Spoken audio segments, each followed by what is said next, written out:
আসসালামু আলাইকুম। আমি doctor Abu Bakr Siddique, Monima homeo complex. আমি আজকে যে বিষয় নিয়ে কথা বলবো তা হলো থ্যালাসেমিয়া। এই থ্যালাসেমিয়া নামটি একটি এক সময় খুব অপরিচিত নাম ছিল, কিন্তু এই রোগটি এখন প্রায় অনেকের অনেক বাসাতেই দেখা যায় যে এই বাচ্চা এই থ্যালাসেমিয়া আক্রান্ত। অবশ্য এটি আগে এই রোগটিকে রক্ত শূন্যতা হিসেবে ট্রিট করা হতো, কিন্তু চিকিৎসা বিজ্ঞানের উন্নতির ক্রমান্বয়ে এটি এখন থ্যালাসেমিয়া হিসেবে শনাক্ত। এই থ্যালাসেমিয়া রোগটি আসলে একটি ভয়াবহ রোগ। এই কারণেই বলবো যে এই রোগের চিকিৎসা এখনো পর্যন্ত আবিষ্কৃত হয়নি এলোপ্যাথিক শাস্ত্র অনুযায়ী। এই রোগের সবচেয়ে খারাপ দিক হলো প্রতি মাসের নির্দিষ্ট টাইমে রক্ত দিতে হয়। ডাক্তারদের মতবাদ অনুযায়ী যদি রোগী বাঁচাতে চান রক্ত দিবেন, সহজ কথা। আর সাপোর্টেড কিছু ওষুধ দেওয়া হয়, জিঙ্ক, যেমন আপনার শরীরে আয়রন দানা বাঁধে সেটি কমানোর জন্য এইসব কমন কিছু ওষুধ দেওয়া হয়।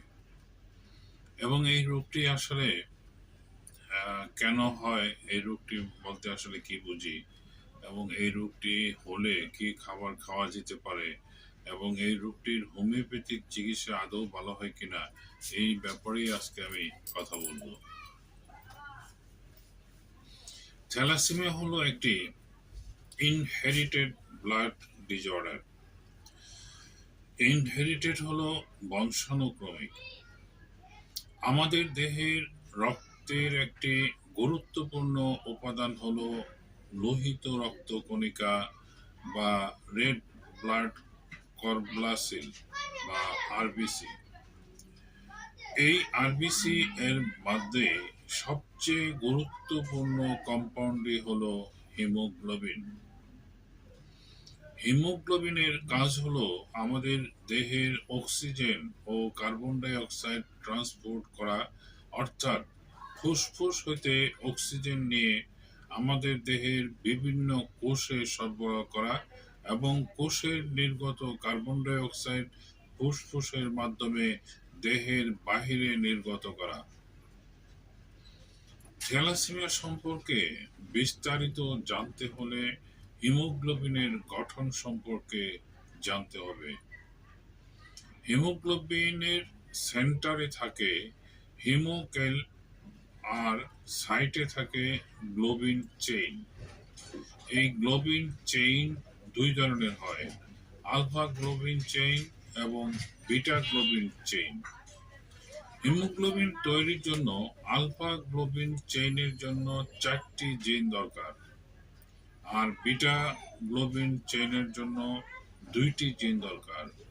অর্থাৎ হিমোগ্লোবিন তৈরির জন্য মোট 6টি জিন দরকার পড়ে।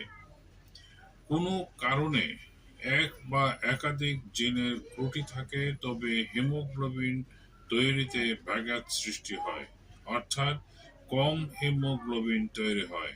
এতে আমাদের শরীরে অক্সিজেনের ট্রান্সপোর্ট ব্যাহত হয়।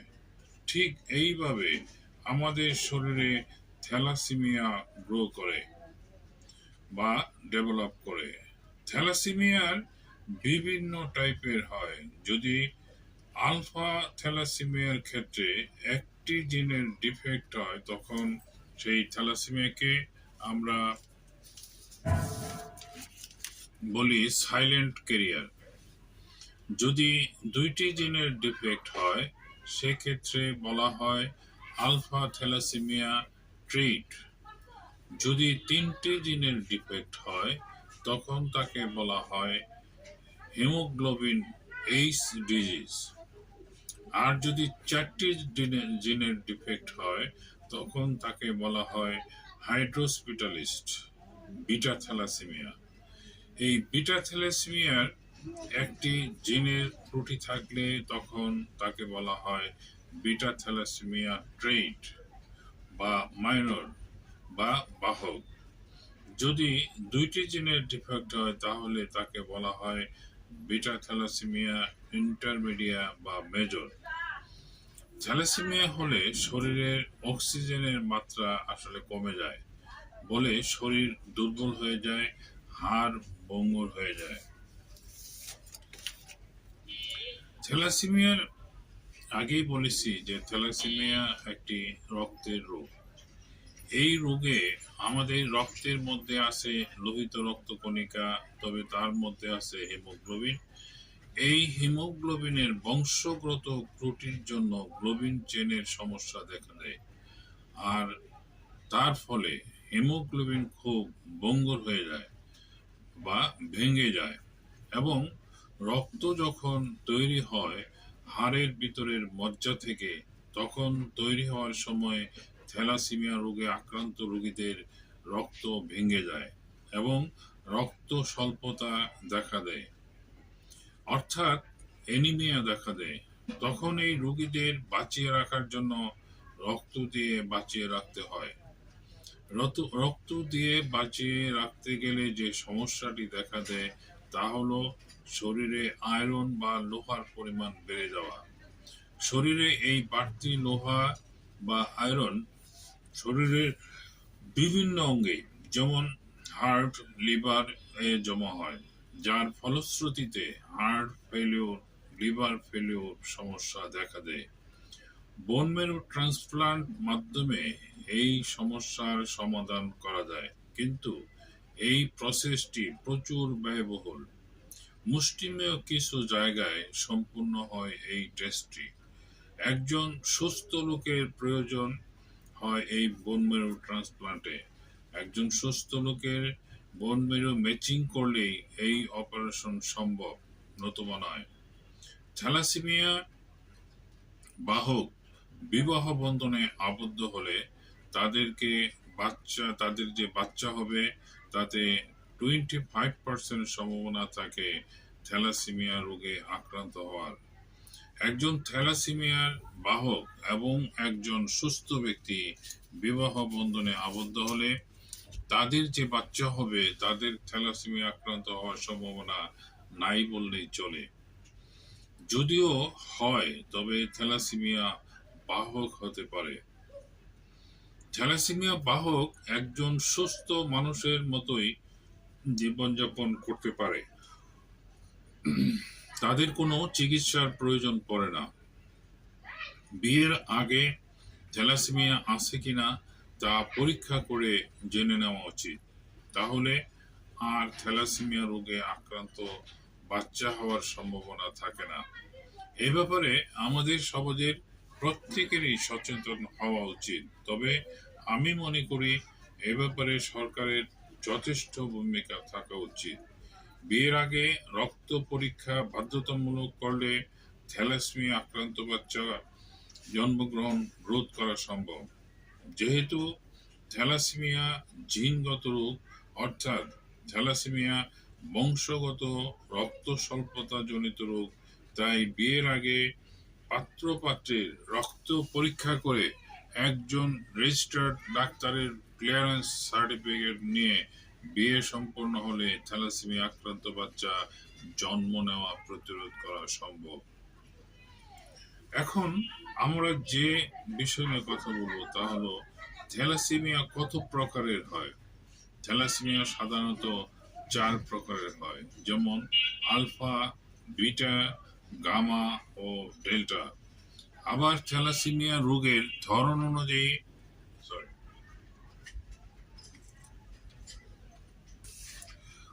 থ্যালাসেমিয়াকে 3 ভাগে ভাগ করা যায়, যেমন থ্যালাসেমিয়া মেজর, থ্যালাসেমিয়া ইন্টারমিডিয়া এবং থ্যালাসেমিয়া মাইনর বা ট্রেড। থ্যালাসেমিয়া মেজর হলো থ্যালাসেমিয়া আক্রান্ত রোগী বলতে থ্যালাসেমিয়া মেজরকে বোঝায়। দুইজন বাহকের মিলনেই থ্যালাসেমিয়া আক্রান্ত বাচ্চার জন্ম হয়। বাচ্চার বয়স 2-3 মাস হলেই থ্যালাসেমিয়া মেজর বোঝা যায়। বাচ্চার মধ্যে রক্ত শূন্যতা দেখা দেয়, খাবারে অরুচি দেখা দেয়, চেহারা ফ্যাকাশে হয়ে যায়। তখন পরীক্ষা করে বাচ্চাকে রক্ত দিতে হয় এবং তার নির্দিষ্ট সময় পর পুনরায় রক্ত দিতে হয়, অর্থাৎ যতদিন বাঁচার ততদিন নির্দিষ্ট সময় অন্তর রক্ত দিয়ে যেতে হয়। থ্যালাসেমিয়া মেজর রোগের বৈশিষ্ট্যই হলো নির্দিষ্ট সময় অন্তর রোগীকে রক্ত দেওয়া। রক্ত না দিলে রোগী পর্যায়ক্রমে মৃত্যুর মুখে পতিত হয়। থ্যালাসেমিয়া ইন্টারমিডিয়া, এই ধরনের রোগীকে মাঝে মাঝে রক্ত দিতে হয়, সেটা 3 মাস হতে পারে, আবার 1 বছর হতে পারে। নির্দিষ্ট কিছু নিয়ম মেনে চললে এই ধরনের রোগীর খুব একটা সমস্যা হয় না। থ্যালাসেমিয়া মাইনর বা ট্রেড, এই ধরনের রোগীকে রক্ত দেওয়া লাগে না, এরা সাধারণত বাহক হিসেবে পরিচিত। পরীক্ষা না করলে অনেক সময় এরা নিজেরাও বুঝতে পারে না সে থ্যালাসেমিয়ার বাহক। থ্যালাসেমিয়া বাহকের কোনো চিকিৎসার সাধারণত প্রয়োজন পড়ে না, কিন্তু প্রতিকূল পরিবেশের কারণে শরীরের বিভিন্ন অত্যাচার হলে থ্যালাসেমিয়া ইন্টারমিডিয়েট বা থ্যালাসেমিয়া ট্রেইটও থ্যালাসেমিয়া মেজরে আক্রান্ত হতে পারে। তার প্রমাণ হিসাবে আমি একজন রোগী পেয়েছি, যে রোগীর 27 বছর বয়স, ওনার 2 ছেলে মেয়ে, না সম্ভবত 3 ছেলে মেয়ে। এই পর্যন্ত ওনার কোনো শারীরিক অসুবিধা বা থ্যালাসেমিয়ার কোনো লক্ষণ বা কোনো চিকিৎসার প্রয়োজন পড়ে নাই, কিন্তু হঠাৎ উনি অসুস্থ হয়ে পড়েন এবং পরীক্ষা করে জানা যায় উনি থ্যালাসেমিয়া মেজরে আক্রান্ত। এখানে প্রশ্ন হলো যে থ্যালাসেমিয়া মেজর সাধারণত জন্মের পর থেকেই 2 থেকে 3 মাস পরই রক্তের প্রয়োজন হয় বাচ্চাকে বাঁচিয়ে রাখার জন্য। তার মানে উনি 27 বছর, ওনার লাইফ হিস্ট্রি থেকে বোঝা যায় উনি 27 বছর থ্যালাসেমিয়া মেজরে আক্রান্ত ছিলেন। যে কোনো কারণেই হোক, সেই কারণটি অজ্ঞাত, সেই কারণে উনি থ্যালাসেমিয়া মেজরে ডাইভার্ট হন এবং উনি এক সময় আমার চিকিৎসায় আস্তে আস্তে উনি আবার বাহকে চলে যান বা ট্রেটে চলে যান। এখন ওনার আর চিকিৎসার প্রয়োজন পড়ে না বা রক্ত দেওয়ারও প্রয়োজন পড়ে না। এইভাবে আপনি যদি আসলে থ্যালাসেমিয়া ট্রেট বা বাহক হন, তাহলেও আপনি ডাক্তারের পরামর্শে থাকা উচিত, কারণ আপনিও যে কোনো মুহূর্তে থ্যালাসেমিয়া মেজরে ডাইভার্ট হতে পারেন। থ্যালাসেমিয়া মেজর হতে পারে যেমন আমার এই যে রোগীর কথা বললাম, এছাড়াও আরো অনেক রোগী পাওয়া যায় যেটি এরকম নজির আছে। আমাদের দেশে বিটা থ্যালাসেমিয়া রোগী বেশি পাওয়া যায়। বিটা থ্যালাসেমিয়া আবার অনেক ভাগে বিভক্ত, যেমন E beta thalassaemia, haemoglobin S disease, haemoglobin E disease, haemoglobin D disease ইত্যাদি। থ্যালাসেমিয়া কোনো সোয়াসে রোগ না বা ইহা কোনো ক্যান্সারও নয়। অনেকে এই রোগকে ব্লাড ক্যান্সার মনে করেন, আসলে এটা সম্পূর্ণ ভুল। আমাদের শরীরে স্বাভাবিক নিয়মে আরবিসি ভাঙে 120 দিনে, কিন্তু থ্যালাসেমিয়া হলে 120 দিনের আগেই ভেঙে যায়। আরবিসি সাধারণত থ্যালাসেমিয়া রোগীদের রক্ত উৎপাদনের সময় অথবা 50-60 দিনের মাথায় আরবিসি ভেঙে যায়, যার ফলশ্রুতিতে রক্ত শূন্যতা দেখা দেয় এবং শরীরে হিমোগ্লোবিনের ঘাটতি দেখা দেয়। থ্যালাসেমিয়া আক্রান্ত থ্যালাসেমিয়া আক্রান্ত বাচ্চা জন্ম নিলে কিছুদিনের মধ্যেই থ্যালাসেমিয়ার লক্ষণ ফুটে ওঠে। থ্যালাসেমিয়া হলে সাধারণত যেসব লক্ষণ ফুটে ওঠে, যেহেতু রক্ত স্বল্পতা বা অ্যানিমিয়া দেখা দেয়, সেহেতু চেহারা ফ্যাকাশে হয়ে যায়, দেখলেই বোঝা যায় শরীরে রক্ত কম। শরীরের হাড়ের স্বাভাবিক বৃদ্ধি হয় না, প্লীহা বা যকৃত বড় হয়ে যায়। এখানে আমি আরেকটি বিষয় উল্লেখ করি, থ্যালাসেমিয়া হলে প্রথম টার্গেট হলো প্লীহা। এই প্লীহাটাকে আস্তে আস্তে করে বড় হয় এবং শক্ত হয়, এবং এই প্লীহা শক্ত হওয়ার কিছুদিন পরেই আপনার লিভার বা জন্ডিস এইসব সমস্যা দেখা দেয়। আমি থ্যালাসেমিয়া রোগীদের আরেকটি বিষয় উল্লেখ করতে চাই যে আপনারা থ্যালাসেমিয়া রোগীর প্রস্রাব পায়খানার দিকে একটু নজর দিবেন। কারো কারো মানে থ্যালাসেমিয়া রোগী দেখা যায় যে ইন্টারনাল ব্লিডিং এর কারণে অনেক সময় পায়খানা কালো হয়। আর কালো হলে বুঝবেন যে আপনি আহ, পায়খানার সাথে রক্ত যাচ্ছে, বা প্রস্রাব যদি লাল টকটকে হয় তাহলেও বুঝে নিতে হবে যে প্রস্রাবের সাথে রক্ত যাচ্ছে। তখন এগুলির আলাদা ওষুধ হতাশ হওয়ার কিছু নাই, এগুলি আলাদা ওষুধ খেলে ঠিক হয়ে যায় বা প্রস্রাবে রক্ত যাওয়া বন্ধ হয়ে যায়। আমাদের শরীরের হাড়ের স্বাভাবিক আসলে বৃদ্ধি হয় না থ্যালাসেমিয়া রোগীদের। প্লীহা ও যকৃৎ বড় হয়ে যায়, অনেকের শরীর অনুযায়ী পেটটা বড় হয়ে যায়, মনে হয় পেটে পানি আসছে। শরীরের বিভিন্ন অঙ্গে আয়রন জমা হয়, এর কারণে এসব অঙ্গে এইসবের কারণে শরীরের স্বাভাবিক গঠনটা ব্যাঘাত ঘটে, এবং যার জন্যই থ্যালাসেমিয়া রোগীদেরকে আসলে দেখলেই বোঝা যায় এরা থ্যালাসেমিয়া আক্রান্ত।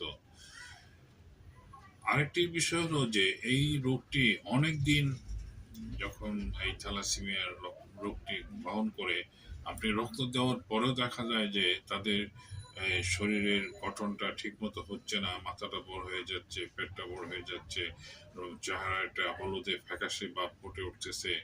আসলে এসব দেখলে সব বাবা মার একটু মন খারাপ হয়ে যায়, এবং তারা হতাশে নানান জায়গায় ছোটাছুটি করে। আহ, এইসব না করে আমি বলবো যে তাদেরকে হোমিওপ্যাথিক চিকিৎসার আশ্রয় নিতে, কারণ হোমিওপ্যাথিক চিকিৎসা এমন একটি চিকিৎসা যেটি একটি পরিপূর্ণ চিকিৎসা, এবং এইটি গ্রহণ করার ফলে আপনার যেগুলি লক্ষণ আমি একটু আগে উল্লেখ করলাম সব লক্ষণই আপনার চলে যাবে। যেমন প্লীহা বড় ঠিক হয়ে যাবে, আপনার জন্ডিস হয়েছে সেটাও ঠিক হয়ে যাবে, আপনার রক্ত শূন্যতা দেখা দিচ্ছে সেটাও ঠিক হবে। এবং যেটা পারবে না সেটা হলো যে রক্ত ভাঙ্গাটা, যে রেস্টটা, এটা হয়তো এখনো পর্যন্ত বন্ধ করার মতো ঔষধ আবিষ্কার হয় নাই, কিন্তু সেটাকে কমানো যায়, মাত্রাটা কমানো যায়।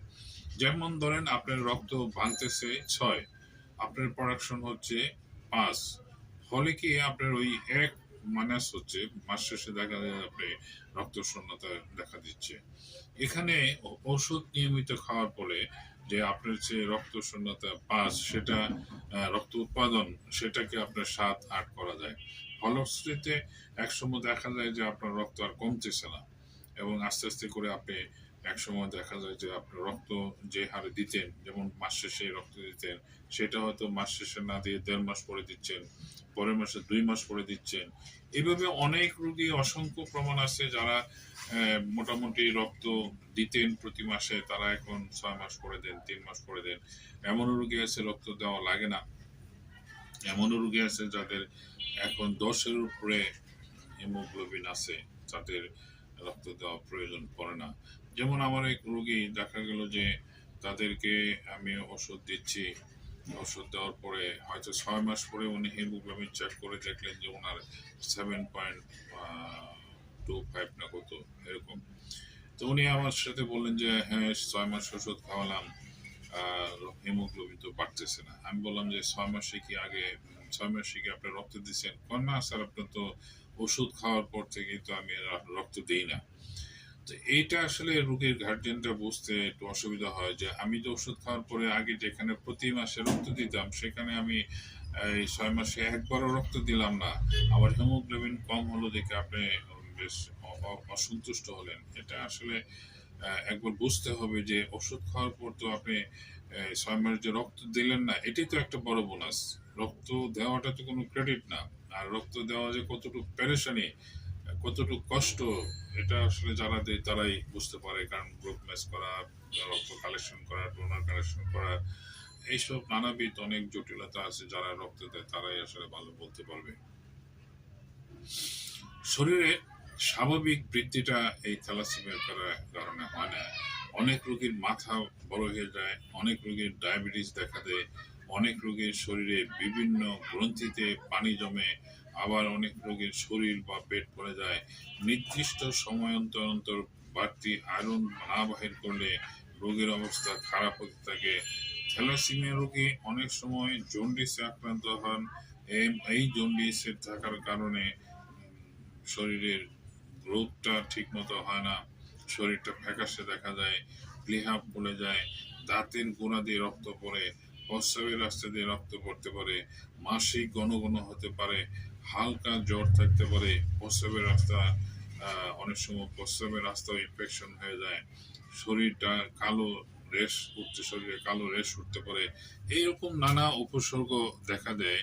আমি একটি রোগীর ব্যাপারে আমি যেটা প্র্যাকটিক্যাল দেখেছি সেটা আরেকটু অভিজ্ঞতা শেয়ার করি। যেমন একটা রুগী আসলেন, ওনার বয়স 13 বছর, উনি 12.5 বছর যাবৎ উনি রক্ত দিচ্ছেন, এবং একটা পর্যায়ে যখন আসে আমার কাছে তখন ওই রুগীর পেটটা মনে হলো লোহার মতো শক্ত, এবং তাকে দেখে মনে হলো 5 থেকে 6 বছর বয়স, কিন্তু শরীরটা হয়তো সংগঠিত, কিন্তু সংগঠিত হলেও তার যে স্বাভাবিক গ্রোথটা সেটা হয় নাই।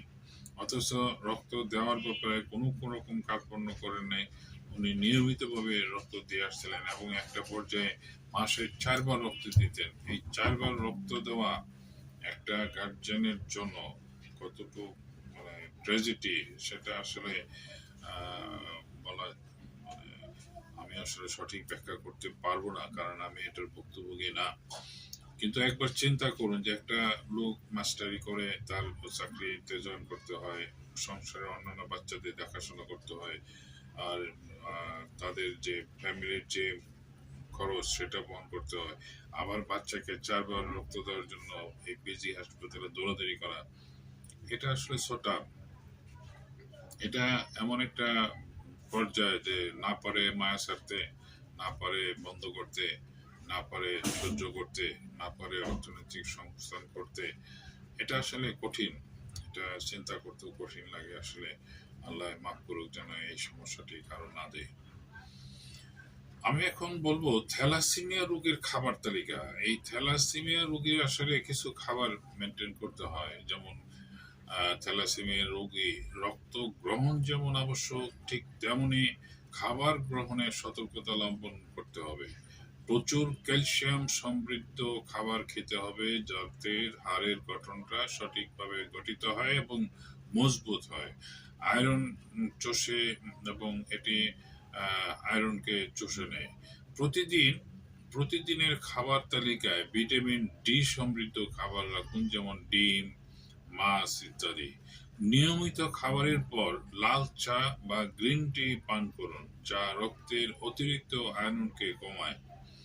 থ্যালাসেমিয়া এই আরেকটি বিষয় আমি বললি যে এটি কিন্তু একটি ইম্পর্টেন্ট আপনার খাওয়ার, মানে রোগীদের, থ্যালাসেমিয়া রোগীদের অন্তত 2 বেলা গ্রিন টি বা লাল চা এটা খাওয়া উচিত।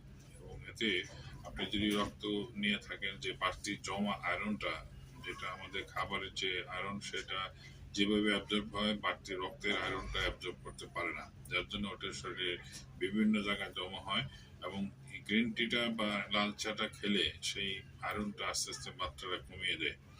এবং এটা কমার ব্যাপারে হোমিওপ্যাথিতে ওষুধ আছে, সেটা আমি পরে উল্লেখ করছি। থ্যালাসেমিয়া রোগে আক্রান্ত রোগীর রোগ প্রতিরোধ ক্ষমতা কম থাকে, তাই এমন খাবার খাওয়া উচিত যে খাবারে রোগ প্রতিরোধ ক্ষমতা বাড়ায়। যেহেতু রোগ প্রতিরোধ ক্ষমতা কম, সেহেতু বিভিন্ন ছোঁয়াচে রোগ জীবনে মানে ছোঁয়াচে রোগ থাকে, যাতে প্রতিহত করা যায় সেই ব্যাপারে রোগী বা রোগীর গার্জেনদের চেষ্টা থাকতে হবে। এবং আয়রন সমৃদ্ধ খাবার যথাসম্ভব এড়িয়ে চলতে হবে। প্রতিনিয়ত রক্ত গ্রহণের ফলে রক্তে আয়রনের আধিক্য ঘটে এবং অন্যান্য অঙ্গের ক্ষতি সাধন করে। দেহে হিমোগ্লোবিন কমে গেলে যে লক্ষণসমূহ প্রকাশ পায় তা হলো দেহের রং ফ্যাকাশে হয়ে যাওয়া, বা রক্ত শূন্যতায় আক্রান্ত হওয়া, বা শ্বাস প্রশ্বাস গ্রহণের অসুবিধা, মাথা ব্যথা, হৃদকম্পন বেড়ে যাওয়া, খিদে বা না পাওয়া, দুর্বলতার অনুভব করবে বা অনুভব করা ইত্যাদি লক্ষণ প্রকাশ পেতে পারে। Folic acid iron, vitamin C, vitamin B 12, এই জরুরি উপাদান কমে গেলে আমাদের শরীরে হিমোগ্লোবিন কমে যায়। আমরা দিনে জেনে নেই কোন ধরনের খাবার হিমোগ্লোবিন বাড়াতে সাহায্য করে। এই ফলিক অ্যাসিড হিমোগ্লোবিন তৈরির জন্য একটি গুরুত্বপূর্ণ উপাদান। সুতরাং এই হিমোগ্লোবিন বাড়ানোর জন্য ফলিক অ্যাসিড যুক্ত খাবার খাওয়া উচিত। আসুন দেখে নিই কি কি খাবারে ফলিক অ্যাসিড থাকে।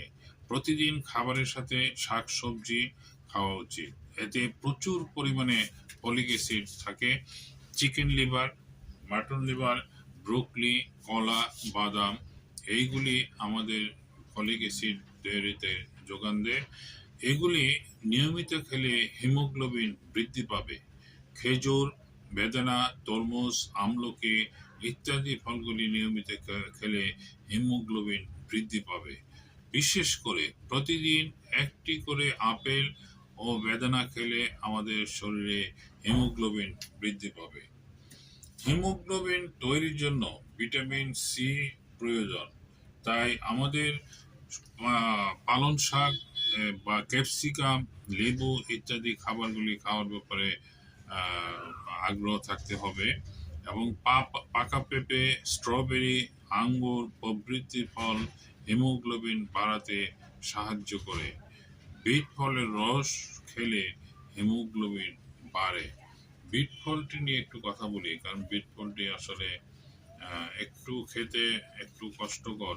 এটি জুস আকারে খাওয়াটা সবচেয়ে উত্তম। এটি জুস আকারে খাওয়ার সময় আসলে খুব একটা কষ্ট হয় না, কিন্তু তরকারি করে খেলে এটি দেখা যায় যে তরকারিটা আসলে, আমি অবশ্য নিজে খেয়ে দেখেছি যে একটু খাইতে একটু অসুবিধা লাগে। তবে সবচেয়ে উত্তম ফল পাওয়ার জন্য বিট ফলটা জুস আকারে, এবং এটার সাথে পারলে এক দুইটা গাজরের টুকরো মিশিয়ে এটাকে জুস করে খেলে উত্তম ফল পাওয়া যায়। এখন আলোচনা করব থ্যালাসেমিয়া থেকে মুক্তির উপায় বা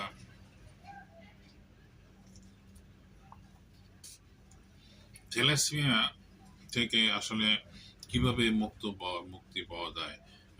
এতক্ষণ যে কথা বললাম সেটা হলো থ্যালাসেমিয়ার পরিচিতি, থ্যালাসেমিয়া কত প্রকারের, থ্যালাসেমিয়া প্রতিরোধের উপায় বা থ্যালাসেমিয়া রোগের লক্ষণ এবং থ্যালাসেমিয়া রোগের খাবার, এইসব বিষয় নিয়ে কথা বললাম।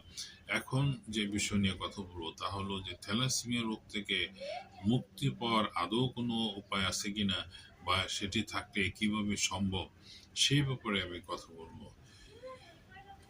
এই রোগটি আসলে গুরুত্বপূর্ণ এবং জটিল টাইপের, সেটা আমি এতক্ষণে বুঝতে পারছেন অবশ্যই। তাই গার্জেনদেরকে আমি অনুরোধ করব যে এই ভিডিওটা আসলে সম্পূর্ণ না টেনে সম্পূর্ণ দেখার জন্য, কারণ একটি কলামের সাথে আরেকটি কলাম সংযুক্ত বা সম্পর্কিত, যার জন্য একটি বাদ দিলে আরেকটি বুঝতে একটু অসুবিধা হবে। পৃথিবীতে এমন কোনো ঔষধ আবিষ্কার হয় নাই যে এক ডোজ ঔষধ খাওয়াবো আর থ্যালাসেমিয়া রোগী ভালো হয়ে যাবে।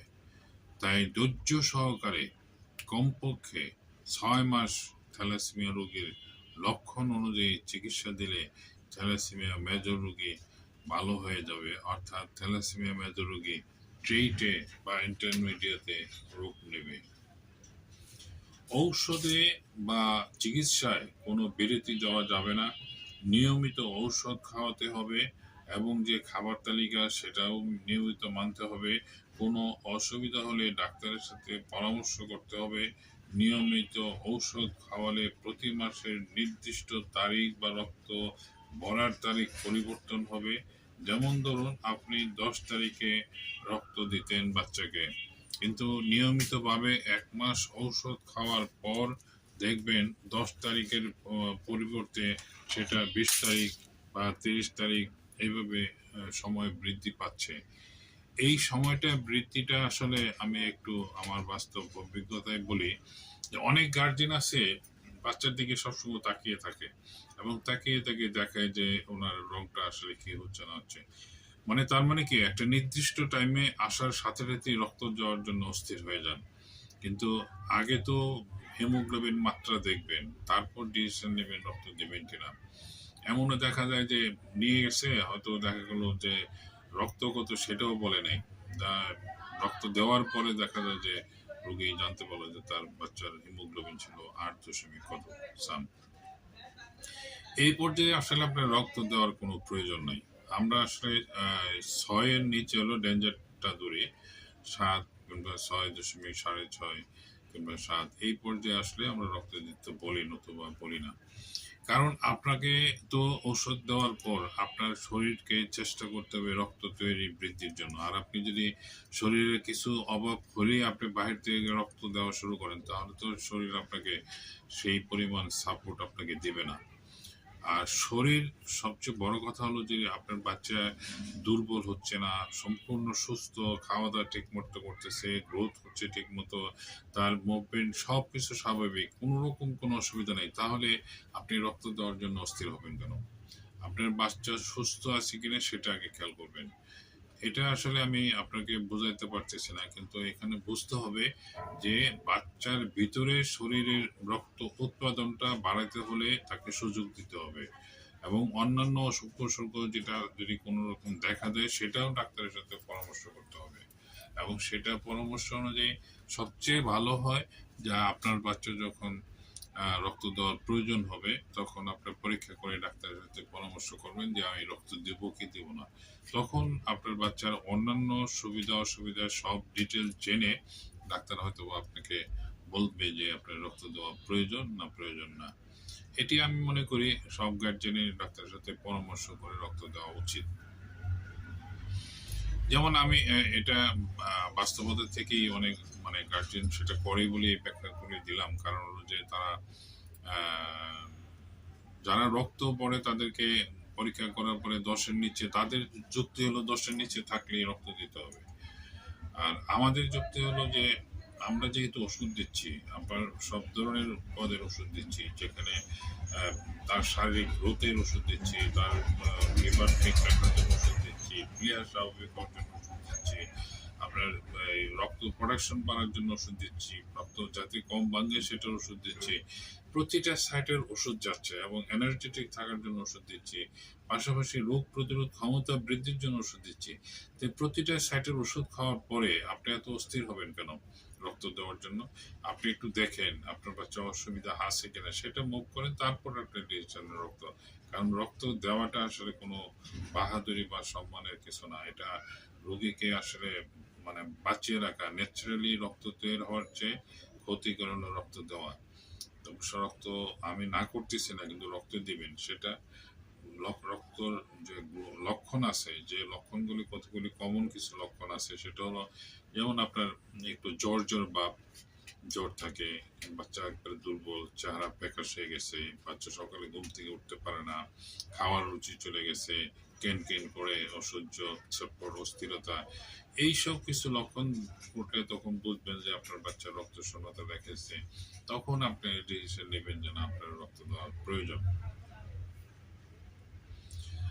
এখন আমি আরেকটি বিষয় উল্লেখ করব যে আমি এখানে অনেকগুলি ওষুধের নাম উল্লেখ করতেছি। আমি ওষুধগুলি উল্লেখ করার পরে আপনি যদি বাজার থেকে ওষুধ কিনে সেবন করান, আমি বলতেছি না রুগী ভালো হবে না, কিন্তু এখানে একটু জটিলতা আছে। সেটা হলো যে আপনার এই রোগটির ওষুধ সেবনের পর কিছুটা চেঞ্জ আসে। সেটা অনেক সময় ওষুধ শুট করতে শরীরে একটু সময় নিতে পারে, যেহেতু বাচ্চারা দুর্বল থাকে। অনেক সময় দেখা গেল যে ওষুধটা খাওয়ার পরে অন্য একটা লক্ষণ ফুটে উঠছে। এই কারণে একজন ডাক্তারের, অভিজ্ঞ ডাক্তারের পরামর্শেই থ্যালাসেমিয়া রোগের চিকিৎসা করা উচিত। কারণ রিস্ক নিয়ে লাভ কি, ক্ষতি তো হলে আপনারই হবে। যার জন্য আমি তারপরেও ওষুধের নাম উল্লেখ করতেছি যে আপনারা একটা ধারণা পাওয়ার জন্য, যাতে আপনারা বুঝতে পারেন যে প্রত্যেকটা সাইডের ওষুধ আছে। রক্ত শূন্যতা বা অবশূন্যতা প্রধান লক্ষণ হলে অ্যালোট্রিস ভেরিনোসা, অ্যালোট্রিস ভেরিনোসা এই মাদার টিংচার এই ওষুধটি 10 ফোঁটা ঔষধ দিনে 3 বার খাওয়াতে পারেন। রক্তের আরবিসি ভেঙে বা ধ্বংস হয়ে রক্ত শূন্যতার প্রকাশ পেলে তখন আর্জেন্ট নাইট এই ওষুধটি 4 ফোঁটা ঔষধ দিনে 2 থেকে 3 বার খাওয়াতে পারেন। পেটে গ্যাস বা দুর্বলতার জন্য চায়না মাদার এই ওষুধটি 10 ফোঁটা ওষুধ দিনে 3 বার খাওয়াতে পারেন একটু পানির সাথে মিশিয়ে। এবং অত্যাধিক দুর্বলতার জন্য আলফালফা মাদার টিংচার এই ওষুধটি খেতে পারেন। এই ওষুধটি খাওয়ালে আপনার বাচ্চার খাবারের রুচি আসবে, ধরে ধরে মানে দুর্বলতা কাটবে। পাশাপাশি চায়না ওষুধ খাওয়ার পরেও বাচ্চার যে পেটের মানে ভাব বা গ্যাস জমে থাকা সেটাও কমবে, পাশাপাশি তার দুর্বলতাটাও কমে যাবে।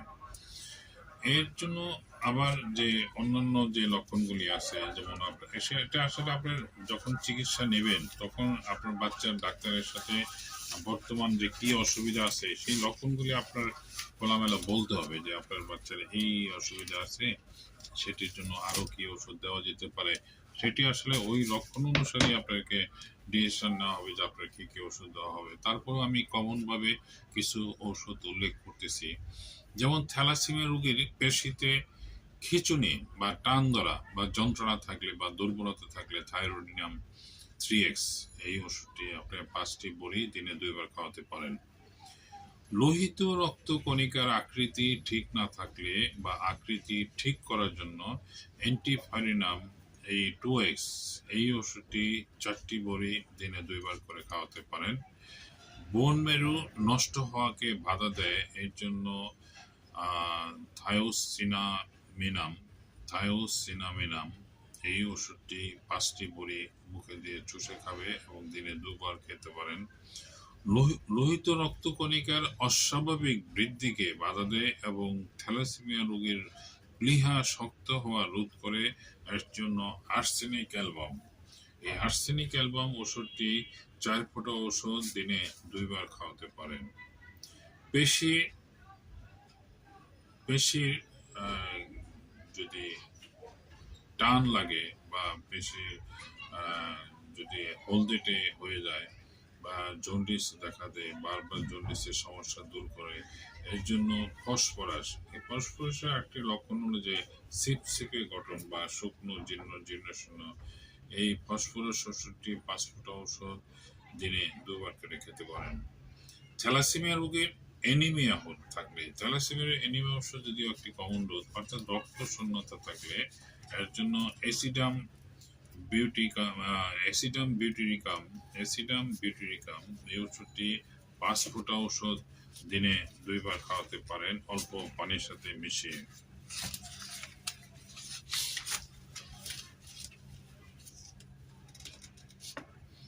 লোহিত রক্ত কণিকা ও হিমোগ্লোবিন কমতে থাকলে এর জন্য বাড়াতে সাহায্য করে ক্যালকেরিয়া আর্সেনিকাম এই ওষুধটি বা ক্যালকেরিয়া আর্স এই ওষুধটি খাওয়ার নিয়ম হলো 5 ফোঁটা ওষুধ অল্প পানিতে মিশিয়ে দিনে 2 বার সেবন করবেন। আমি আবার বলছি, লোহিত রক্ত কণিকা বা হিমোগ্লোবিন কমতে থাকলে এটি রোধ করে বা বাড়তে সাহায্য করে ক্যালকেরিয়া আর্স এই ক্যালকেরিয়া আর্স ওষুধটি আপনার 5 ফোঁটা ওষুধ দিনে 2 বার সেবন করতে পারেন।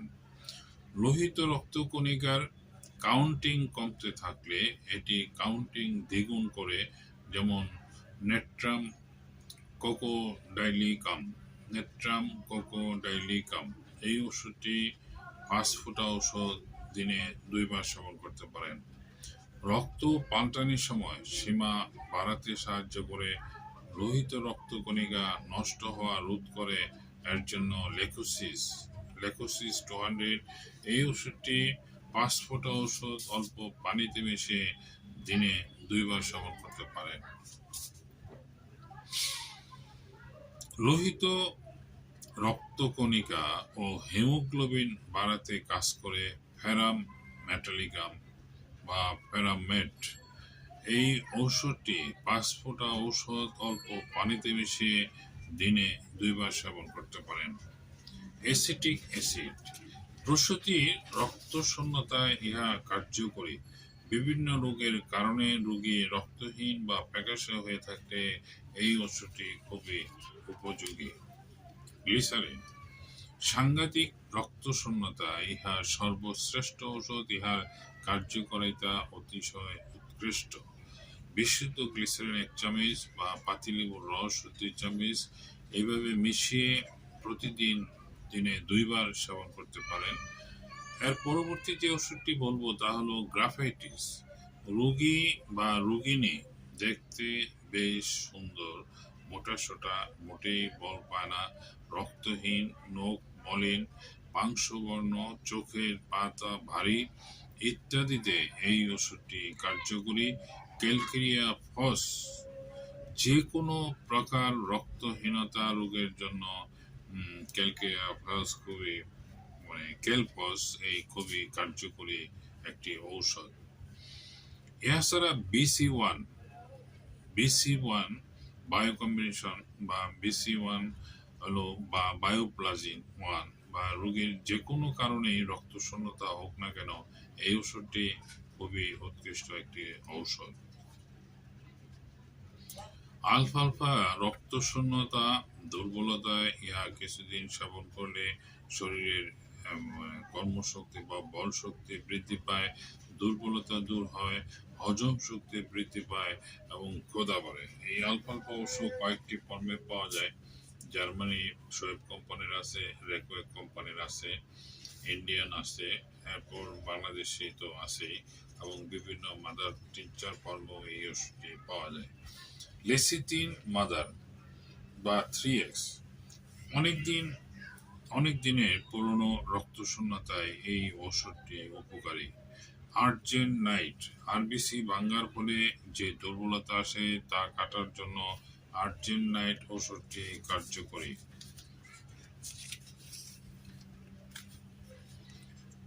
এখন আমি যে বিষয় নিয়ে কথা বলবো তা হলো এই থ্যালাসেমিয়া রোগীদের চিকিৎসার ব্যাপারে, হোমিওপ্যাথিক চিকিৎসার ব্যাপারে যে সফলতা, আদৌ কি সফলতা, এবং সেই ব্যাপারে আসলে আমি একটু আলোকপাত করবো। তার আগে আমি একটু বলবো যে হোমিওপ্যাথিক চিকিৎসা কেন নেবেন এই থ্যালাসেমিয়া রোগীদের জন্য। এখন দেখেন, আপনি রক্ত পড়তেছেন এলোপ্যাথিক শাস্ত্র অনুযায়ী, কিন্তু চিকিৎসা নিতে বলতেছি হোমিওপ্যাথিক। এর অবশ্যই কিছু কারণ আছে। তার কিছু কারণ আমি আসলে ভালোভাবে ব্যাখ্যা না করলে আপনাদের বুঝতে একটু অসুবিধা হবে। যেমন আপনি ডাক্তারের কথা অনুযায়ী একটানা রক্ত দিচ্ছেন, ডাক্তার যেভাবে বলে সেভাবে রক্ত দিচ্ছেন, শরীরে আয়রন জমা হচ্ছে সেটার জন্য আয়রন রিমুভের ওষুধ খাওয়াচ্ছেন। এরপরে আয়রনের জন্য ধরেন হলো যে আরো কিছু ওষুধ যেগুলো আছে, তারপর জিন্স সিরাপ, তারপরে যে আয়রনের জন্য আপনার আরো কিছু যে যাকে আমি নামটা ভুলে গেছি, এই ওষুধগুলি আপনি যথারীতি খাওয়ালেন, কিন্তু তারা একটা কষ্টের ব্যাপার হলো তারা একটা সীমা বেঁধে দেন যে আপনার বাচ্চা 15 বছর, 17 বছর, ম্যাক্সিমাম 20 বছর বাঁচবে, অথবা এভাবেও বলেন যে আপনার 20 বছর ক্রস করবে না। এখন আপনার মনের অবস্থা কি হবে? আপনি ডাক্তারের কথায় আপনি বুঝতেছেন যে আপনার বাচ্চাটা 20 বছর বাঁচবে।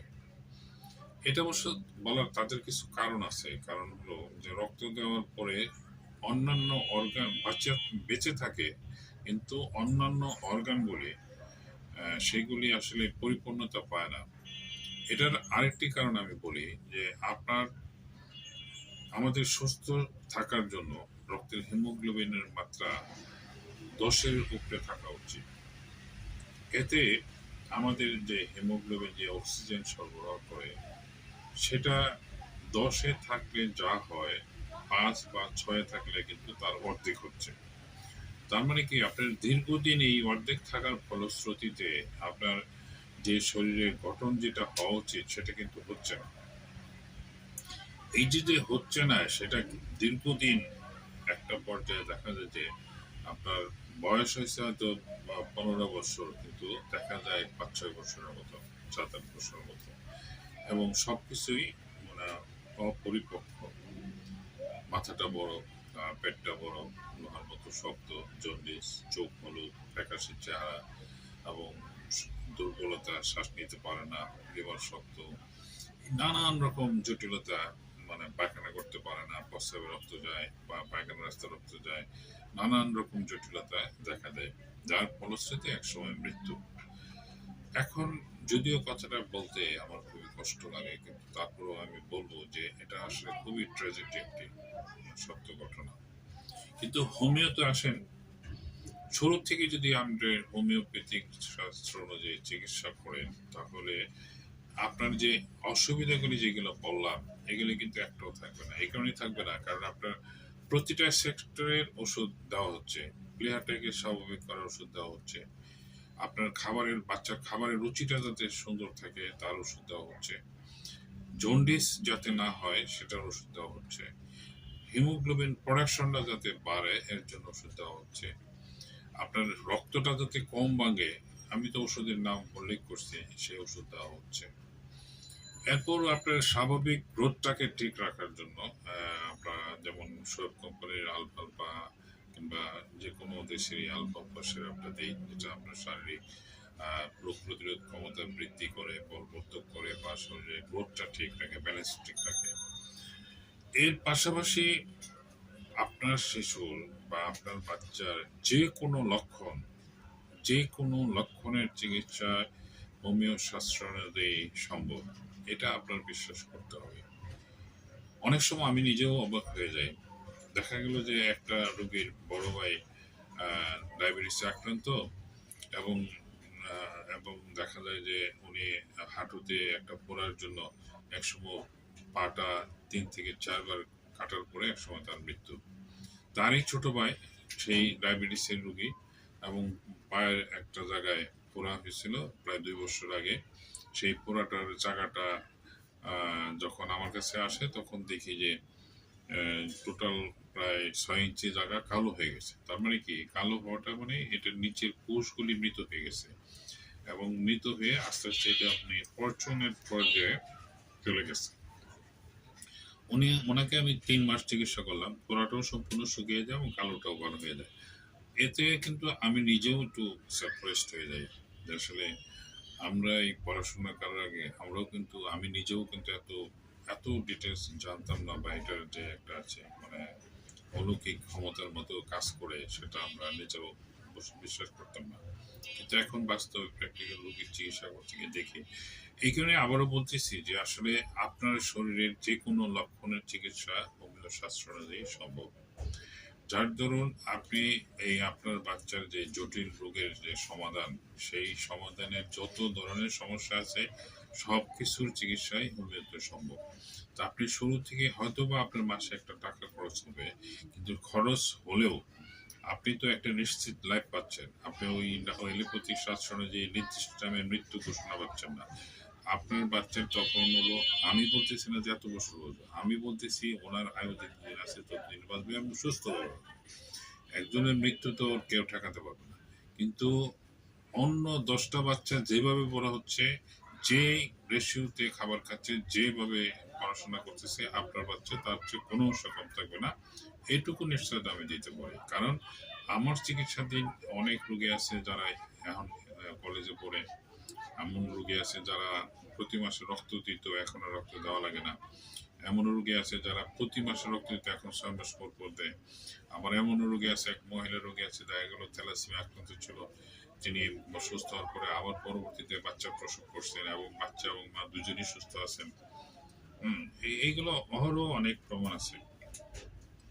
যার জন্য আপনাকে যেটা আমি আপনার, আমার নিজের জন্য বলছি না, আমি যে কারণে বলতেছি যে আপনারা একটা সঠিক পথে আসুন। সঠিক পথ বলতে কি, যেটা মানে আপনার জন্য পারফেক্ট। আপনি ওখানে টাকা খরচ করতেছেন, এখানে 1 মাস দেখেন, 1 মাস দেখার পরে তো আপনার একটা আইডিয়া হবে। আমার এখানে যারা আসছেন তারা 1 মাস চিকিৎসার পর দেখা যায় যে পুনরায় কিন্তু আমার ব্যস্ততার জন্য তাদের খোঁজ দিতে পারি না। তারা আবার নিজেরাই আমাকে ফোন করে বলে স্যার ওষুধ পাঠান। আমি তখন জিজ্ঞেস করি যে আপনার কি অবস্থা? না আগের চেয়ে অনেক ভালো, খাবার দাবার ভালো, স্বাস্থ্যটা ইমপ্রুভ হচ্ছে, ওর মুভমেন্টটা অনেক ভালো এবং আনন্দটা আমরা খুব ভালো লাগতেছে। আবার এমনও কিছু রোগী আছে যারা 3 মাস ওষুধ খাওয়ার পরে হঠাৎ ওষুধ বন্ধ। কেন?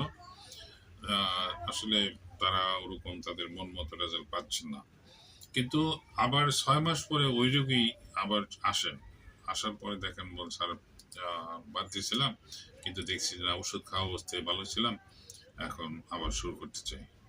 এরকম অনেক আসলে এক একটা মানুষের রুচি চিন্তাধারা এক এক রকম।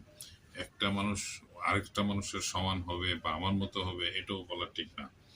কারণ জীবনটা তার, যার জীবন তার চিন্তা, যার উপার্জন তার সেই অনুযায়ী চলা। তবে এটুকু নেগেটিভ যেটা সেটা হলো যে প্রতি মাসে একটা নির্দিষ্ট পরিমাণ টাকা আপনাকে খরচ করতে হবে। সেই টাকাটাও আমি উল্লেখ করে দিই, কারণ হলো যে এটা আমার বেজিক ছাড়াই ওষুধের দাম আসে সাধারণত 1500 টাকার মতো, এটা কুরিয়ার সার্ভিসে পাঠানোর খরচ সহ।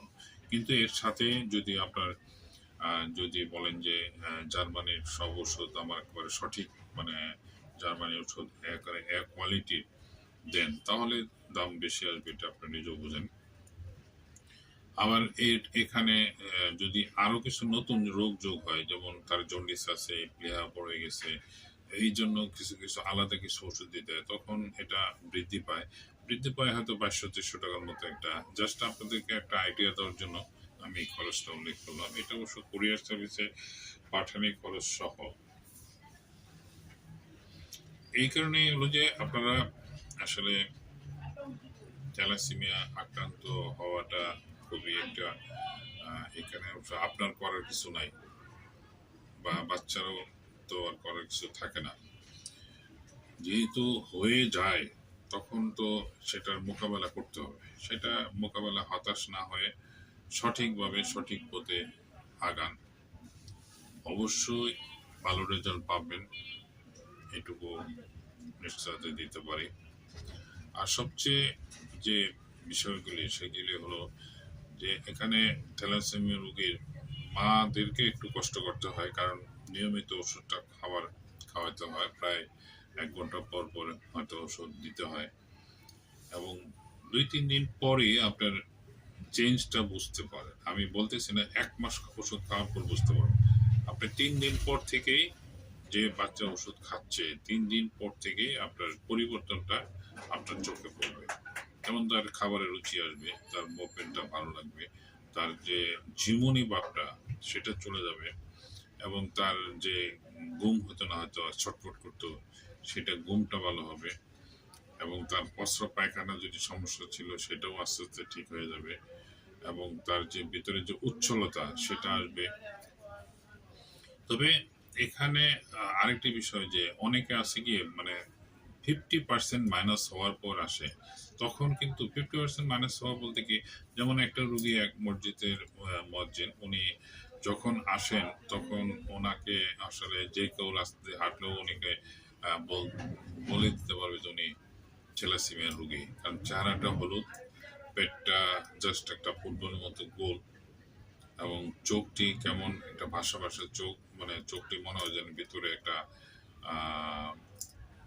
যাই হোক একটু মানে থ্যালাসেমিয়া, মানে এটা বলা লাগে না যে উনি থ্যালাসেমিয়া আক্রান্ত বা রক্ত শোনার আক্রান্ত, উনি মানে ভালো করে হাঁটতে পারতেছেন না, এবং একটা পর্যায়ে উনি মানে হয়তো দেখা গেল কিছু হেঁটে আবার বসে পড়তে হতো। এবং উনি এখন আমার কাছে অবশ্য প্রায় 2 বছর যাবত চিকিৎসা আছেন। ওনার রেফারেন্সে আমি অবশ্য আল্লাহর কাছে শুকরিয়া যে ওনার রেফারেন্সে আমি অনেক রোগী পাইছি। ওনার আত্মীয় স্বজন শুধু ওনার ডিস্ট্রিক্টে না, ওনার বিভিন্ন ডিস্ট্রিক্টের আত্মীয় স্বজন যারা আছে তারাও এখন আমার রুগী। এখন উনি সুস্থ আছেন এবং ভালো আছেন, এবং অন্য 10 জন যেরকম দেখা যায় ওনাকেও সেরকমই দেখা যায় আল্লাহর মতে। এটা আসলে এটা হোমিও শাস্ত্রের একটা বড় বৈশিষ্ট্য। এই কারণে আমি বলবো যে আপনি আসুন, যাচাই করুন, দেখুন। ওখানে যদি বৎসরের পর বৎসর রক্ত দিতে পারেন, চেষ্টা করতে পারেন, ওষুধ খেতে পারেন, অনেক টেস্ট করতে পারেন। এখানে তো ওরকম টেস্টের করার প্রয়োজন নেই। আপনারা আসবেন, লক্ষণ বলবেন, সেই লক্ষণ অনুযায়ী আমরা ওষুধ দিব। এবং ওষুধ খাওয়ার পর আমি তো লম্বা সময় চাচ্ছি না, 3 দিন 5 দিন পর থেকে আপনার ওষুধ খাওয়ার যে ফলটা সেটা আপনি বুঝতে পারবেন। এটাই তো আপনার জন্য বড় সফলতা, কারণ যেখানে আপনি হতাশ হয়ে যাচ্ছেন, আর হোমিও শাস্ত্রে আপনার হতাশ হওয়ার কিছু নেই। আমি আবারও বলছি, হতাশ হবেন না, এই রোগ হয়েছে মেনে নিন এবং শুধু ভাবুন যেটা দেওয়ার মালিক আল্লাহ এবং সুস্থ করার মালিক আল্লাহ। সুতরাং এখানে জাস্ট হলো আমরা মাধ্যম ওসিলা, সেই অনুযায়ী আমরা আমাদের শাস্ত্রের সফলতার ব্যাপারটাই আমি উল্লেখ করলাম।